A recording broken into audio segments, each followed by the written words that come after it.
বলা হয়েছে। কিন্তু বুখারী শরীফের মধ্যে প্রথম হাদিসটা তিনি নামাজেরও আনেন নাই, রোজারও আনেন নাই, হজেরও আনেন নাই, যাকাতেরও আনেন নাই, কালিমারও আনেন নাই। বরঞ্চ প্রথম হাদিসটা এনেছেন ইন্নামাল আমালু বিন্নিয়াত। কারণ নামাজের থেকেও বেশি দামি নিয়তের। নিয়ত যদি আমার শুদ্ধ না হয়, আমার হজেও কাজ হবে না। নিয়ত যদি আমার শুদ্ধ না হয়, আমার নামাজও কাজ হবে না। নিয়ত যদি আমার শুদ্ধ না হয়, সব সম্পদ যদি মানুষদেরকে দিয়ে দেই, কোনো কাজ হবে না। এই নিয়তটা কি দেখা যায়? নিয়ত কি দেখা যায়?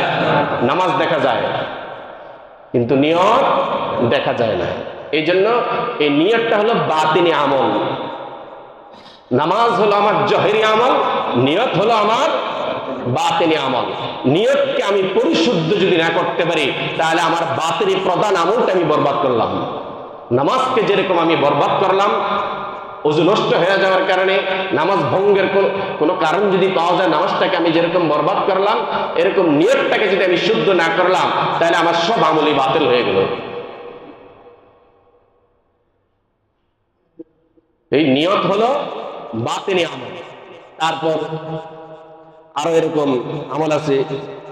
রাসূল সাল্লাল্লাহু আলাইহি ওয়াসাল্লাম বলেন, লা ইয়াদখুলুল জান্নাতা মান কানা ফি কলবিহি মিসকালা যাররাতিন মিনাল কিবার। যার কলবের ভিতরে ন্যূনতম যাররা পরিমাণ অহংকার থাকবে, সে জান্নাতে প্রবেশ করতে পারবে না। লা ইয়াদখুলুল জান্নাহ, জান্নাতে প্রবেশ করতে পারবে না মান কানা ফি কলবিহি মিসকালা যাররাতিন মিনাল কিবার। মুসলিম শরীফের হাদিস। যার অন্তরে ন্যূনতম কোন অহংকার থাকবে, সে যতই আমল করুক, সে জান্নাতে প্রবেশ করতে পারবে না। আমার নামাজ গেল কোথায়? আমার হজ গেল কোথায়? আমার যাকাত গেল কোথায়? সুতরাং বাহ্যিক আমলের সাথে সাথে, জহিরি আমলের সাথে সাথে বাতিনি আমলও আমাকে শিখতে হবে। অহংকার এটা দেখা যায় কলবের সাথে সম্পর্ক। আরেক হাদিসের মধ্যে আছে ইয়াকুমুল হাসাদ, তোমরা হিংসা ফাসাদ থেকে বেঁচে থাকো। হিংসা ফাসাদ এটাও বাতিল।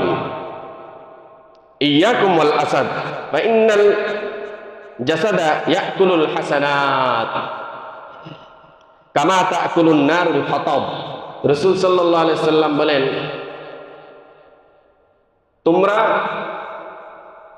হিংসা বিদ্বেষ থেকে বেঁচে থাকো। তার কারণ হলো